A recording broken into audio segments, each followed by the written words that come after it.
kalau kita lihat lagi ya, bagaimana perjalanan dari Yesus sendiri gitu. Dia banyak sekali mengatakan ketidaksetaraan dengan Bapa. Segala yang kusampaikan ini kehendak Bapa apa? Dia turun dari sorga itu melakukan bukan kehendak dia, bukan kehendakku, tetapi melakukan kehendak Bapa, kata dia. Ada ayat-ayat seperti itu yang menarasikan bahwa dia adalah bukan Allah, karena dia mengatakan dirinya anak manusia, begitu. Selain dia mengatakan dirinya anak manusia, dia dan artinya gini, teman-teman Kristen itu mengambil satu ayat Thomas di mana kalian berprasangka bahwa Yesus adalah Allah karena prasangka orang lain, karena pendapat orang lain, bukan dari mulutnya Yesus sendiri, begitu.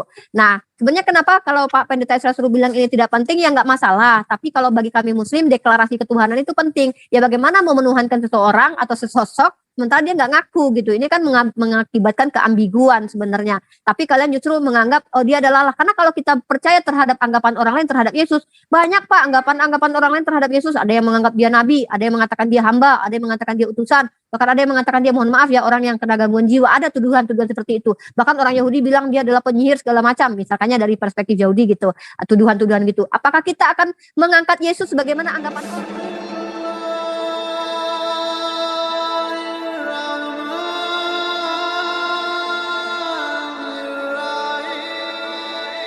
Kajian teologi tentang doktrin Trinitas dalam perspektif teologi Reformed dan implikasinya bagi iman Kristen, dan ditulis oleh Nova Saputro. Nomor volumenya ada di sini ya, saya bacakan ya. Nah, 4 jurnal atau 3 jurnal yang saya baca tentang STT, tentang Trinitas dan sejarahnya, dan di sini ternyata sepakat para penulis jurnal ini menyatakan bahwa Trinitas itu sendiri tidak ada tertulis dalam Bible gitu. Nah, bahkan sejarahnya yang saya pelajari, sebenarnya perpecahan tentang siapa Yesus ini bukan umat Islam yang memulainya duluan, karena sejak mula-mula Yesus itu datang, tentang siapa Yesus itu sudah menjadi sebuah kontroversi pada waktu itu. Ada yang mengatakan siapakah dia, apakah dia Mesias atau bukan. Ini sebenarnya sudah kontroversi. Nah, pada waktu itu sendiri orang sudah banyak bertanya antara Yahudi dengan yang lain satu sama lainnya gitu. Kemudian begitu juga setelah abad setelah Yesus itu tidak ada begitu, di mana pada akhirnya muncul aliran-aliran Arius yang mengatakan bahwa Yesus itu subordinat atau di bawah dari Allah Bapa gitu. Kemudian dipanggillah beberapa uskup di zaman Konstantin, muncullah konsili Nikea, dan pemenang konsili itu adalah Athanasius yang mengatakan bahwa Yesus Bapa itu homoousios, di mana mereka itu menyatu. Kurang lebih kalau saya salah istilah-istilah ini, nanti Pak Pendeta silakan dibenarkan. Tapi ternyata setelah Athanasius itu memenangkan konsili Nikea, 60 tahun setelahnya itu tetap menurut penulis jurnal yang saya baca ini aliran Arian ini tidak hilang, tetap ada, tetap menjadi polemik pada waktu itu. Bahkan Athanasius sendiri sempat 5 kali dikucilkan karena kaisar berganti, ada yang memihak kepada Arius gitu ya. Nah, akhirnya terjadilah kemudian juga antara Katolik dengan Protestan berpecah. Kemudian setelah Protestan di abad Protestan muncul di abad 16, muncul lagi setelah itu denom-denom tentang siapa Yesus. Ada Sabellian, Modelism atau Oneness Pentakosta dan segala macam tentang siapa Yesus. Dan menariknya yang menjadi perdebatan di antara semua ini tuh bukan tentang disalibnya Yesus atau tidak, tapi tentang siapa Yesus ini gitu. Jadi sebenarnya tuh saya mewakili salah satu di antara banyak yang memperdebatkan siapa Yesus, tapi pihak kita, saya tidak menyebut diri Kristen, tapi saya adalah seorang muslimah, di mana kami berpegang teguh pada Al-Quran yang menyatakan, pertama, Islam tidak menghujat Nabi Isa alaihissalam, justru membela penghujatan dari pihak Yahudi. Kemudian mendudukkan dia sebagaimana yang dia ucapkan. Jadi bukan kata orang, tapi kata dia, di mana dia adalah seorang utusan, yaitu Rasul dalam istilah Islam, ya, pembawa risalah. Dan dia adalah seorang manusia, putra Maryam. Nah, itu kenapa saya selama ini sering diskusi mempertanyakan tentang doktrin Trinitas ini sendiri. Nah, kemudian kalau tentang doktrin Trinitas yang saya pahami, kalau dari Kristen Protestan yang saya pahami, itu mengambil hasil konsili yang setelah itu ada konsili Konstantinopel lagi, kemudian ada konsili Athanasius yang saya baca di jurnal ini pada tahun 500-an, dan konsili itu final, yaitu one substansi, three personae, kurang lebih begitu. Nah, mungkin nanti saya pengen Pak Pendeta Esra Suruh menjelaskan kepada saya sebagai mahasiswa yang ingin banyak tahu tentang ilmu apapun, ya, namanya saya mahasiswa ya Pak ya. Apa definisi tentang substansi itu begitu. Kemudian nanti jelaskan juga di antara 3 pribadi ini, kalau memang dia ada satu zat, satu esensi, itu mana yang lebih yang benar setara dengan Allah, yang sama dengan Allah, itu apanya Yesus gitu loh. Kan Yesus ini kan dalam Yohanes 1:14 dikatakan dia adalah firman yang menjadi manusia. logosnya Allah itu menjadi manusia, tapi Allah tetap ada, tapi Allah tidak kehilangan logos, artinya Allah tidak bingung, tapi logosnya Allah ini menjadi manusia, Yohanes 1:14. Yang saya tanyakan di sini, dari manusia yang komplit itu, manusia yang memiliki jasad, ruh, dan sifat, mana yang firman itu? Apakah jasadnya, apakah rohnya itu, atau sifatnya? Yang ilahinya yang mana gitu loh. Karena saya sering bertanya dengan teman-teman Kristen, terakhir saya tanya, saya mendapatkan jawaban bahwa bukan fisiknya Yesus yang firman. Padahal Yohanes 1:14 mengatakan bahwa logos itu menjadi manusia. Nah, kenapa manusia itu tidak bisa dikatakan firman? Nah, gitu. Mungkin Pak Pendeta silakan dijelaskan lagi kepada saya tentang Trinitas ini, karena kita berbicara tentang Yesus adalah Allah. Nah, tentang Thomas itu, mohon maaf. Saya tidak membawa persepsi saya ya, tapi saya pernah nonton Paul Zhang dengan Rudy Yohanes itu diskusi, berdebat ya. Kita tahu Paul Zhang dengan Rudy Yohanes itu pernah berdiskusi tentang Allah ini mono atau trinitas gitu. Kita tahu pihak mana yang trinitas, pihak mana yang mono. Apa kata Paul Zhang tentang Thomas ini? Jawaban Paul Zhang, 1 menit lagi Bu Rifa ya. Kata Paul Zhang adalah, ya sama aja ketika lu ada orang mati gitu ya, kaget gitu ngelihat, maka lu akan, ya Allah, ya ampun, astagfirullah. Ya walaupun pada waktu itu kan orang Yahudi bukan orang Muslim, tapi itu hal yang lumrah ketika seseorang kaget yang katanya sudah mati lalu menunjukkan bahwa dia hadir, dia kaget dengan menyebut nama Tuhan. Ya kata Paul Zhang sih kurang lebih begitu. Waktu itu Paul Zhang mengistilahkan dengan kata, "Nih Anda ini ada masjid dikencingin, lu gimana? Pasti lu kaget kan?" Astagfirullah, kurang lebih begitu. Silakan tonton videonya Paul Zhang dengan Rudy Yohanes yang pernah saya upload di TikTok. Jadi itu menurut Paul Zhang tuh begitu tentang bantahannya terhadap Thomas. Tahu sendiri kan, Paul Zhang itu beda doktrinnya dengan Pak Pendeta Esra Toru, juga dengan Pak Rudy Yohanes. Tapi dia punya dalil kok menunjukkan bahwa Yesus itu satu-satunya gitu. Ada yang Yesus only, ada yang oneness, bahwa satu pribadi tapi punya jabatan banyak gitu. Nah, kami umat Islam kan cuma nonton aja dan mendengarkan, mereka punya dalil semua kok tentang hal itu. Buktinya tuh Yesus pernah tuh Yesus Bapa dan Roh Kudus itu muncul di waktu yang sama dengan tempat yang berbeda begitu, dengan wujud yang berbeda. Yesus dengan tubuh manusia, Allah Bapa suaranya saja, kemudian Roh Kudus dengan bentuk seperti merpati. Kalau dikatakan satu substansi, satu zat, satu hakikat, di mana satu hakikatnya gitu. Itu loh pertanyaan-pertanyaan yang muncul dari benak saya sebagai seorang Muslim. Terima kasih. Ya, oke. Jadi begini, saya klarifikasi dulu ini. Mengapa tadi status standar? Mungkin Ibu Rifa merasa bahwa saya tidak bisa bergerak kemana-mana nih karena hanya yang pakai Alkitab. Ya, dari sisi saya sendiri sebagai dari sisi saya sebagai moderator, kalau kita menggunakan dua standar ini nanti jadi tidak bisa, Bu Rifa. Jadi klaim masing-masing orang terhadap wahyunya masing-masing paling benar itu kan ya akan selalu bertahan seperti itu. Jadi yang kita inginkan di sini adalah ya Pak Esra memaparkan dari sisi Kristen, terus Bu Rifa mengkanternya juga dengan menggunakan ayat-ayat dari Alkitab yang dipahami oleh Bu Rifa. Kira-kira begitu. Kalau kita double standar ini justru tidak akan bisa. Tidak akan ada titik temu. Ya, oke, itu dulu yang pertama. Oke, sudah ada tanggapan ini Pak Esra dari Bu Rifa. Memang Thomas itu hanyalah sebuah ekspresi kekagetan ya, yang biasa ya. Dan ini juga dari Bu Rifa menyatakan bahwa ini menonton Pak Paul Zhang ya Bu ya. Oke. Tapi tadi ada satu ayat yang disampaikan Bu Rifa, Yohanes 1 ayat 14 itu, menjadi manusia itu. Nah, bagaimana ini konsep Tritunggal ini? Seperti apa ini? Dan logosnya Allah atau firmannya bagian mananya ini? Mungkin Pak Esra, silakan. Jadi begini, itu yang saya bilang fokus kepada topik apa yang saya angkat. Nah, harus dibedakan waktu kita membahas doktrin Allah Tritunggal dengan Kristologi. Walaupun keduanya berhubungan, tapi itu tidak identik. Pada waktu kita bicara Kristologi, kita bicara soal kealahan atau ketuhanan Yesus Kristus dan beberapa topik yang terkait dengan itu. Tapi kalau kita sudah bicara tentang doktrin Allah Tritunggal, jadi itu Kristologi itu mempengaruhi doktrin Trinitas. Jadi kan kita percaya Allah itu esa. Ya kan? Nah, tapi kalau ternyata Yesus adalah Allah, menjadi persoalan dengan keesaan Allah seperti apa, maka dia berimplikasi kepada doktrin Allah Tritunggal. Kalau sudah doktrin Allah Tritunggal, maka sudah membicarakan Bapa, Anak, Roh Kudus dan sebagainya. Tapi yang sedang kita bahas atau yang sedang saya bicarakan ini bukan doktrin Tritunggal. Kalau bahas doktrin Tritunggal lain kali. Tapi ini membahas soal kealahan Yesus sesuai dengan topiknya. Jadi dengan kata lain, bukan saya nggak mau jawab, tapi itu sudah keluar out of topic. Ya, jadi mestinya adalah menjawab argumentasi saya yang saya bangun dari Yohanes 20 ayat 28. Tapi tadi sudah diungkapkan, walaupun ya mengungkapkan pandangannya Paul Sang. Nah, tapi Rifa belum beritahu apakah Rifa setuju dengan Paul Sang atau tidak. Tapi asumsi saya pasti Rifa setuju. Karena kalau Rifa tidak setuju, itu tidak diangkat. Ya, dan Rifa juga di selain argumentasi dari Paul Sang kan tidak memberikan argumentasi yang lain. Nah, itu memang saya tahu.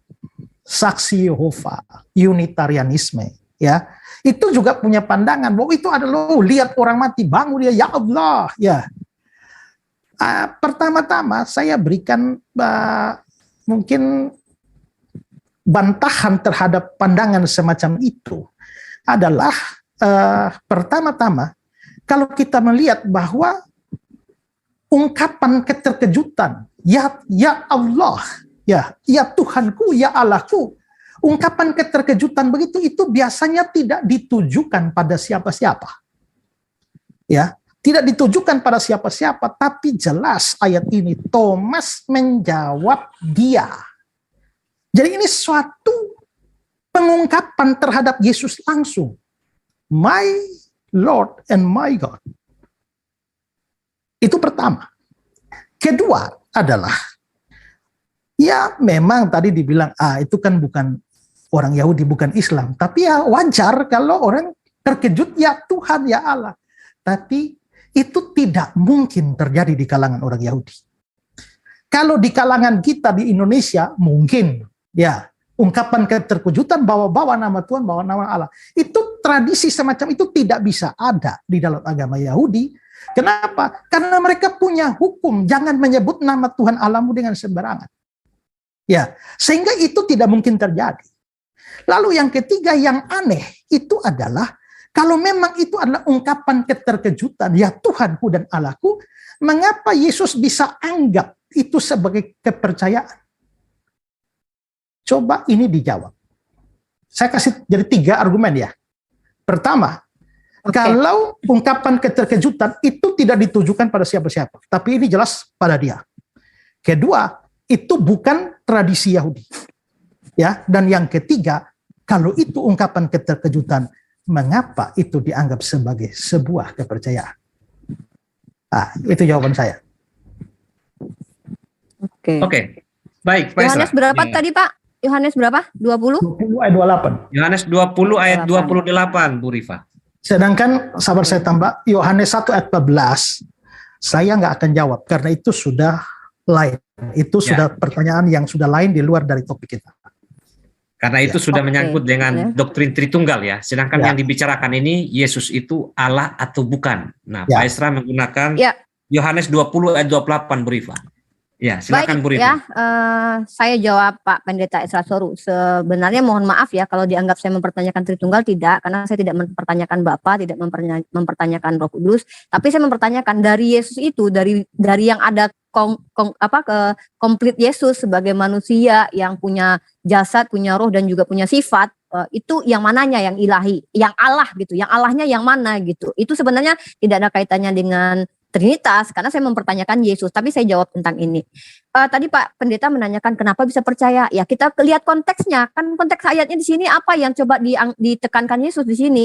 Tetapi Thomas, seorang dari ke-12 murid itu yang disebut Dinimus, tidak ada bersama-sama mereka ketika Yesus datang ke situ. Maka kata murid-murid yang lain itu kepadanya, kami telah melihat Tuhan. Tetapi Thomas berkata kepada mereka, sebelum melihat bekas paku pada tangannya dan sebelum aku mencucukkan jariku ke dalam bekas paku itu dan mencucukkan tanganku ke dalam lambungnya, sekali-sekali aku tidak akan percaya. Jadi di sini Thomas itu sedang tidak percaya bahwa Yesus itu bangkit gitu loh. Sebelum aku lihat nih orang nih ada cucukannya, ada bekasnya, gue gak percaya. Bukan gue gak percaya dia adalah Allah, bukan gitu narasi yang dibangun Thomas. Tapi Thomas bilang gini, sebelum aku lihat tangannya tercucuk. Ini kan bicara tentang orang yang katanya bangkit dari kematian gitu ya. Ini aneh aja Pak, jangankan ya zaman Thomas gitu. Di zaman manapun gitu kalau ada orang bangkit dari kematian dianggap mati gitu ya, itu tetap akan menjadi sebuah, nggak langsung diterima-terima gitu aja. Pasti akan ada pertanyaan-pertanyaan, yakin nggak sih, bener nggak sih gitu. Sebelum gue lihat beneran ada bekas-bekas lukanya, gue nggak percaya gitu. Jadi bukan di sini Thomas sedang mengatakan apakah dia adalah Allah maka aku percaya dia adalah, bukan.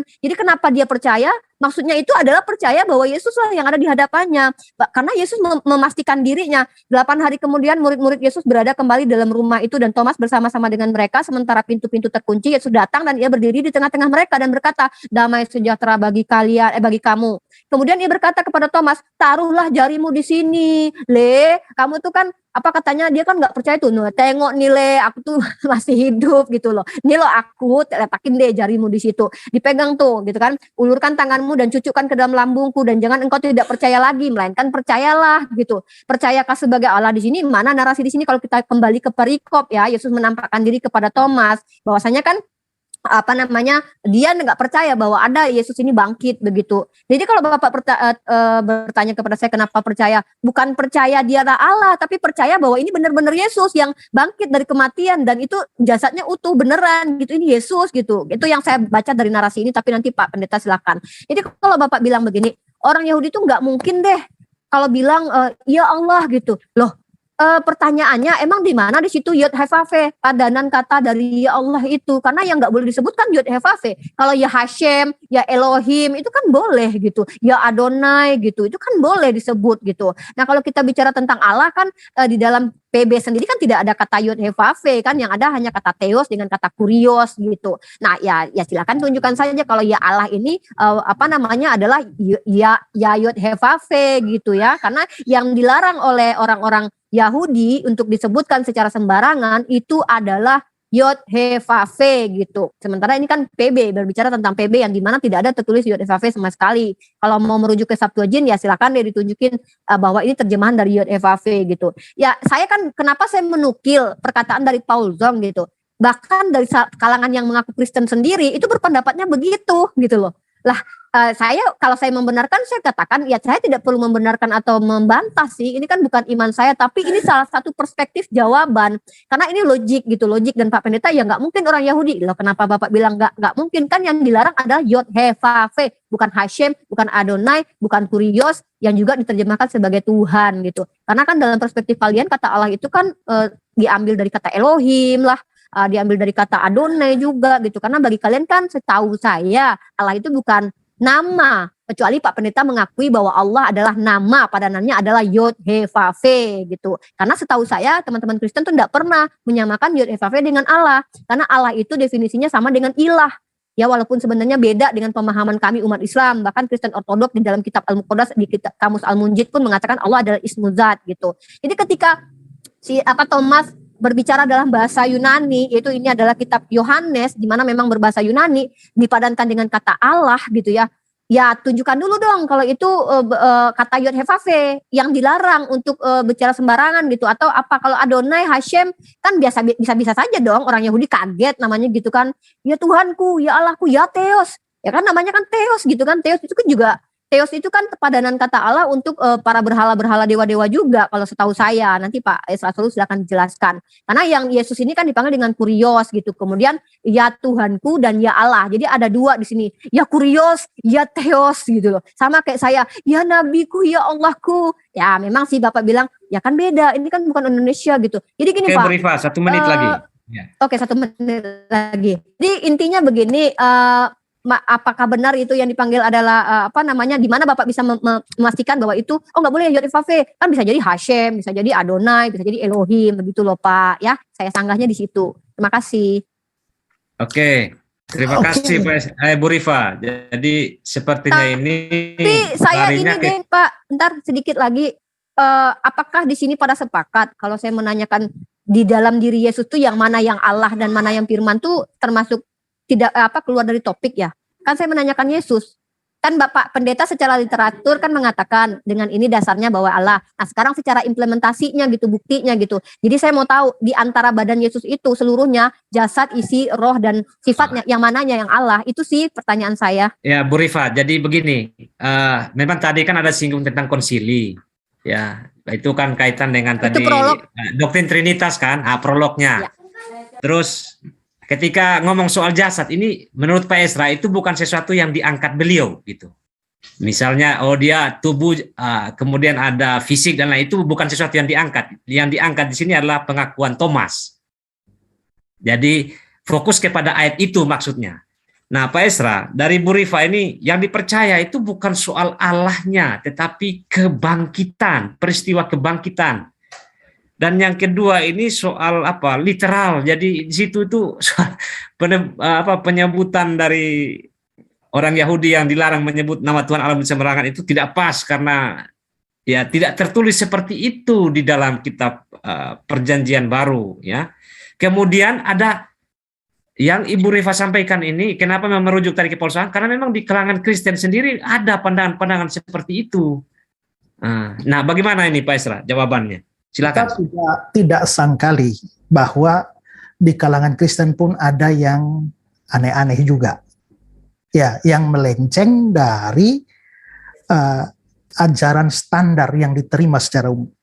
Saya kira di dalam agama manapun, termasuk Islam pun, ya ada ajaran standarnya. Tapi ada kalangan liberal juga, ya, yang juga mempunyai pandangan yang tidak standar. Jadi kita juga tidak ada kendala. Yang penting adalah argumentasinya. Nah, argumentasinya dibangun kuat atau tidak dari sisi Alkitab. Ya. Lalu sekarang memang kalau kita melihat konteks, bicara soal konteks itu kita ada bicara soal konteks dekat, konteks jauh. Nah, maka memang kalau dilihat dari konteksnya yang agak ke belakang, itu memang persoalannya adalah pada persoalan ketidakpercayaan Thomas tentang kebangkitan Yesus. Yang di sini ya. Sekali-kali aku tidak akan percaya. Nah, lalu setelah itu kita bisa melihat bahwa di sini Yesus muncul suruh taruh jari, lalu Thomas langsung mengaku ya Tuhanku dan Allahku. Nah, apakah sudah pasti di sini secara implisit Thomas pasti percaya kebangkitan.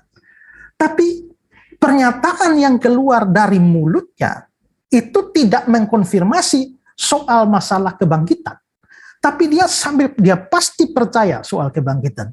Tapi kepercayaan soal kebangkitan itu diungkapkan dengan bahasa yang lain yang mengungkapkan identitas Yesus yang dia yakini sebagai ya Tuhanku dan Allahku. Jadi kita bisa lihat menunjukkan konteks bahwa Thomas tidak percaya, lalu pada akhirnya percaya, itu tidak bisa menggugurkan pengakuan dia.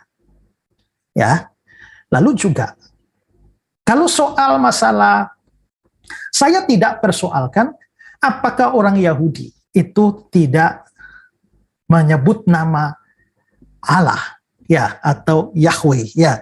Yang saya persoalkan itu adalah tidak ada tradisi orang kaget. Orang Yahudi kaget, lalu tahu-tahu mengucapkan kalimat seperti itu. Iya, itu tradisi ada pada kita. Tapi bukanlah merupakan kebiasaan orang Yahudi untuk mengucapkan sesuatu. Memang ada ya Tuhan, ya Allah, itu ada. Tapi ya Tuhan, ya Allah, sebagai ungkapan kekagetan, itu tidak ada. Ya. Nah, karena itulah maka sekalipun ini tidak dalam bahasa Ibrani, kalau saya bilang bahwa mereka tidak mengucapkan nama itu sama sekali, itu memang menyangkut nama Yahweh.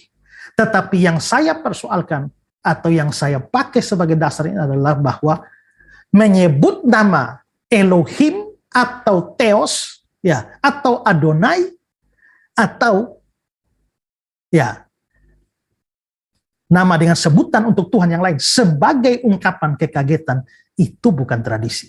Jadi bukan hanya soal diucapkan, tapi diucapkan sebagai ungkapan kekagetan. Ya. Nah, lalu kalau kita melihat di sini, ketika dia mengucapkan ya Tuhanku dan Allahku, Yesus mengkonfirmasi ya, engkau percaya. Engkau percaya. Artinya bahwa ketika dia sudah mengaku bahwa Yesus Tuhan dan Allah, secara otomatis di dalamnya ada pengakuan terhadap kebangkitan Yesus. Jadi percaya pada kebangkitan Yesus itu pasti masuk di dalam pengakuan Thomas, tapi Thomas mengungkapkan kepercayaan pada kebangkitan itu juga dengan suatu pengakuan iman yang lain. Jadi bahwa Yesus Tuhan dan Allah, jadi wajarlah kalau memang dia bisa bangkit dari kematian setelah dia mendapatkan petunjuk itu. Ya, lalu ini kan, tadi kan saya bilang Thomas menjawab via. Ini sudah menunjukkan bahwa ini suatu pernyataan yang langsung kepada seseorang dan bukan ungkapan kekagetan. Begitu. Ya. Oke. Saya kira langsung saja, Bu Rifa. Ya. Oke, saya mau share screen. Tapi bisa nggak teman-teman yang di sini bantuin share screen Yohanes 20 ayat 17? Pak Esra saja yang share screen. Yohanes 20 ayat Bisa, Pak 17. Pendeta? Yohanes Ya. 20 ayat 17.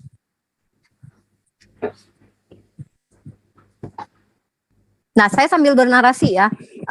Saya tidak mau memaksakan pendapatnya Paul Zhang ataupun yang saya anggap logika juga sih, karena kan bantahannya juga bukan sesuatu yang bisa divalidasi sama data ilmiah gitu, bahwa orang Yahudi tidak pernah begitu, tradisi itu tidak pernah begitu gitu kan. Itu kan harus ada data ilmiah, analisisnya harus ada terbukti begitu. Tapi ini kan pandangan. Cuman kalau kita berbicara tentang Yesus mengatakan bahwasanya Allah gitu ya, dia adalah Allah dan dia diam saja dipanggil Allah. Justru anehnya kalau kita tadi saya share screen ayat 20 ini ya, Yohanes 20:17 ini, Yesus sendiri bicara sama Maria Magdalena begini, janganlah engkau memegang aku sebab aku belum pergi kepada Bapa, tetapi pergilah kepada saudara-saudaraku dan katakanlah kepada mereka bahwa sekarang aku akan pergi kepada Bapakku dan Bapamu, kepada Allahku dan Allahmu gitu. Jadi Yesus sendiri mengkonfirmasi bahwa dia sendiri pun punya Allah gitu. Nah, terkait tentang kata-kata Yohanes Thomas atau siapapun lah yang memanggil Allah atau dan Yesus tidak pernah dipanggil Bapa setahu saya ya, karena memang Yesus mengajarkan untuk tidak memanggil Bapa di bumi ini ya, di dalam silakan Matius pasal 23 nomor 9 Pak Esra diklik. Bahkan Yesus sendiri mengajarkan kepada muridnya loh agar nggak sembarangan memanggil Bapa, karena hanya satu Bapamu yaitu Dia yang di surga. Matius pasal 23 ayat 9 gitu. Matius pasal 23 ayat 9. Nah, jadi dan janganlah kamu menyebut siapapun Bapa di bumi ini karena hanya satu Bapamu yaitu Dia yang di surga. Andai nih ya kalau Dia adalah Bapa itu gitu ya, kalau Dia juga adalah Allah gitu, atau mungkin beda kali ya, atau saya nggak ngerti, nanti Pak Pendeta jelaskan. Dia melarang orang lain memanggil Bapa selain yang di surga itu, Allah itu di surga gitu, sementara Dia pada waktu itu di bumi. Nah, Dia di bumi ini berarti Dia tidak menerima kalau Dia dipanggil Bapa, karena kata Dia jangan panggil siapapun di bumi, karena Dia masih di bumi nih bicara. Tapi karena Allah kalian tuh Bapa kalian tuh cuma satu, cuman Allah, hanya satu Bapamu gitu, yaitu Dia di surga. Bapa kalian tuh cuma satu, itu yang di surga. Nah, apakah bagaimana Pak Pendeta Slasoro untuk mempertanggungjawabkan ini gitu. Kemudian jadi tadi saya sudah katakan ya, kata Pak Pendeta kan gimana Thomas bisa percaya, kan saya sudah bilang kalau Bapak memang mau bernarasi bahwa Thomas itu percaya bahwa dia adalah Allah, di situ kan kita lihat konteksnya. Saya malah pakai perikopnya lagi gitu kan, biasanya kan teman-teman Kristen tuh bicara jangan lepaskan teks dari konteks dong gitu kan, ini malah saya pakai perikop di mana di situ Thomas sedang bilang bahwa aku nggak akan percaya sebelum melihat Dia gitu. Ini bicara tentang orang yang bangkit dari kematian. Sama aja Pak kayak kita nih, ada yang bilang nih, ada yang si Anu tuh udah mati tapi dia bangkit. Ya aku nggak akan percaya kalau aku belum lihat jasad dia. Bukan berarti aku nggak percaya kalau dia adalah bapak si Anu, bapak siapa, atau dia adalah si Anu gitu. Tapi dia bangkit beneran nggak gitu. Aku mau pegang dulu nih kulit dia atau tangan dia. Nah itu aku ulangi lagi. Silakan Bapak tanggapi lagi tentang itu. Kemudian kalau kita lihat kalau kita lihat lagi ya, bagaimana perjalanan dari Yesus sendiri gitu. Dia banyak sekali mengatakan ketidaksetaraan dengan Bapa. Segala yang kusampaikan ini kehendak Bapa, dia turun dari sorga itu melakukan bukan kehendak dia, bukan kehendakku, tetapi melakukan kehendak Bapa, kata dia. Ada ayat-ayat seperti itu yang menarasikan bahwa dia adalah bukan Allah, karena dia mengatakan dirinya anak manusia, begitu. Selain dia mengatakan dirinya anak manusia, dan artinya gini, teman-teman Kristen itu mengambil satu ayat Thomas di mana kalian berprasangka bahwa Yesus adalah Allah karena prasangka orang lain, karena pendapat orang lain, bukan dari mulutnya Yesus sendiri begitu. Nah, Sebenarnya kenapa kalau Pak Pendeta Isra suruh bilang ini tidak penting, ya nggak masalah. Tapi kalau bagi kami Muslim, deklarasi ketuhanan itu penting. Ya bagaimana mau menuhankan seseorang atau sesosok, sementara dia nggak ngaku gitu. Ini kan mengakibatkan keambiguan sebenarnya. Tapi kalian justru menganggap, oh dia adalah Allah. Karena kalau kita percaya terhadap anggapan orang lain terhadap Yesus, banyak Pak anggapan-anggapan orang lain terhadap Yesus. Ada yang menganggap dia nabi, ada yang mengatakan dia hamba, ada yang mengatakan dia utusan, bahkan ada yang mengatakan dia, mohon maaf ya, orang yang kena gangguan jiwa. Ada tuduhan-tuduhan seperti itu. Bahkan orang Yahudi bilang dia adalah penyihir segala macam, misalkannya dari perspektif Yahudi gitu, tuduhan-tuduhan gitu. Apakah kita akan mengangkat Yesus sebagaimana anggapan orang? Kan begitu. Kalau kita bicara tentang Thomas tadi gitu kan, saya kembali lagi mengingatkan Yesus sendiri mengajarkan untuk tidak memanggil Bapa di dunia ini walaupun dia katanya pakai Allah gitu kan. Nah, makanya saya tanya, Yesus ini di dalam dirinya, dari jasadnya, fisiknya, sifatnya, dan ruh di dalam dirinya, yang Allah tuh yang mana gitu. Yang makanya saya tanya gitu. Karena saya mau tahu apa sih yang ilahi dari Yesus ini? Apakah sifatnya, karyanya, perbuatannya, atau tubuhnya itu termasuk ilahi enggak gitu. Karena saya kalau tadi sudah pakai data nih, saya sudah ajukan pandangan salah satu orang Kristen juga, dan Bapak membantainya kan tidak masalah. Itu kan perspektif saya bilang. Tapi Bapak juga harus jelaskan nih secara kenyataannya Yesus itu yang Allahnya yang mana gitu. Karena selama ini kan itu yang selalu menjadi perdebatan di antara umat Islam, umat Kristen, atau sesama Kristen sendiri gitu. Kalau bicara tentang bahwa dia adalah Allah secara sepenuhnya, nah ini dia, apakah dia tiga pribadi, akhirnya Trinitas, ya bukan Trinitas saya bahas sebenarnya, kepribadiannya juga beda Pak dengan Tuhannya Bani Israel gitu. Karena saya baca kitab-kitabnya Bani Israel mengatakan, dengan siapa kalian hendak menjadikan aku sama? Ya Tuhannya Bani Israel nggak mau disamakan dengan siapa lah. Yesus sama seperti manusia begitu kan. Kemudian banyak dalil-dalil yang mengatakan, akulah Tuhan satu-satunya, di sampingku tidak ada Tuhan lain. Lah Yesus, Bapa ada di surga, Yesus ada di bumi. Walaupun itu akhirnya tiga pribadi dan segala macam lah Trinitas itu, tapi tetap Yesus ini yang mananya, yang Allahnya, yang ilahinya yang apa nih gitu. Mungkin itu saja sih yang pengen saya tahu dari Bapak. Karena kalau kita bicara tentang Yesus dianggap Allah karena dia adalah firman yang menjadi manusia, kembali lagi, yang manakah yang Allahnya, yang ilahinya, yang firmannya itu yang mana, sehingga dia layak dijadikan sebagai Allah gitu, sehingga dia dianggap sebagai Allah gitu. Di mananya gitu, apanya gitu, mungkin itu. Ini nggak bahas Trinitas, tapi tentang Yesus pribadi. Kalau tentang Thomas tadi, ya saya kan sudah katakan itu salah satu perspektif dari Paul Zong sendiri yang masuk logika bagi saya, dan tapi Bapak bantah dengan cara nggak mungkin orang Yahudi seperti itu. Ya mari kita kasih data ilmiahnya mana bahwa orang Yahudi tidak punya tradisi seperti itu gitu. Kita kan nggak bisa sembarangan berbicara. Kalau kita cuma asumsi kan bisa ditolak gitu. Tapi kalau memang ternyata setelah penyelidikan orang Yahudi tidak pernah berkata-kata seperti itu, karena teriakan-teriakan seperti itu banyak Pak. Hosana untuk Raja Daud, wahai anak Daud, itu sering teriakan-teriakan begitu, sering gitu kan. Lalu kenapa aneh kalau ya Allahku gitu kan, Hosana, itu kan banyak teriakan-teriakan begitu ketika Yesus naik keledai kalau nggak salah gitu ya, teriakan-teriakan seperti itulah. Oh wahai anak Daud apa. Jadi kenapa aneh kalau ada yang mengatakan ketika melihat ada yang dianggap mati tiba-tiba bangkit kembali dan ada di hadapannya, dipegang ya orangnya ternyata sama gitu, terus dia menyebut nama Tuhannya gitu walaupun bukan nama Yud-Heh-Vav gitu. Jadi itu sih Halo, ya Bu Rifa. data ilmiahnya ya. Ini maksudnya begini, Bu Rifa. Tadi kalau saya tidak salah ini, Pak Esra bilang itu bukan soal kekagetannya, karena di ayat itu Thomas menjawab dia. Nah mungkin ini yang perlu direspon oleh Bu Rifa, bukan kekagetan. Bukan begitu ya Pak Esra ya? Begitu kan? Thomas menjawab dia. Bukan kekagetan, iyalah, bukan Bang. penyebutan, tapi Ya, menjawab langsung ini. Mungkin itu yang di poin yang perlu stressing oleh Bu Rifa. Ya wajar lah Thomas menjawab dia gitu. Orang di hadapannya kan Yesus. Masa yang dijawab dia Pak Esra Soru? Ya nggak mungkin lah, kan di hadapannya Yesus gitu. Jadi wajar dia, ya Allah ya Tuhanku gitu kan, dia cucukkanlah tanganmu kepadaku. Yang ngomong kan Yesus. Ya harus dijawab ya Yesus dong. Masa yang dijawab si Pontius Pilatus? Kan harus yang di hadapannya dong yang ngomong itu. Nih kamu pegang nih aku nih misal sama Pak Pendeta Isra Soru nih, Pak ini aku loh Pak Rifa, Pak kemarin aku pingsan 7 hari Pak, aku bangkit nih. Enggak, aku nggak percaya, katanya kamu pingsan 7 hari, kamu koma katanya Fa. Enggak Pak, ini Pak lihat Pak, ini Pak tengok nih, pegang Pak. Terus dipegang Pak Isra Soru dong. Yesus, oh Yesus sama sih ya misal gitu ya. Terus aku ya otomatis Pak Pendeta jawab aku dong, masa jawab yang lain gitu. Nah kembali lagi, penekanan Yesus mengajarkan kepada murid-muridnya, jangan memanggil Bapa di bumi ini hanya kepada satu Bapa kalian, yaitu Allah yang di surga, sementara Yesus di bumi tuh. Itu juga jadi pertanyaan juga bagi saya gitu kan. Allahnya Jadi yang mana nih gitu kan? Berarti ada 3 Allah apa 2 Allah kan? Ujung-ujungnya begitu nanti ya, biar nggak terjadi kesalahpahaman lah di antara kita gitu kan. Walaupun nanti itu konsep Trinitas mau dibahas lagi juga nggak apa-apa nanti next time. Tapi ya kembali lagi, Ya. Yesus ini tuh apanya yang ilahi gitu loh. Apanya Ya, yang ya. ilahi dari Yesus?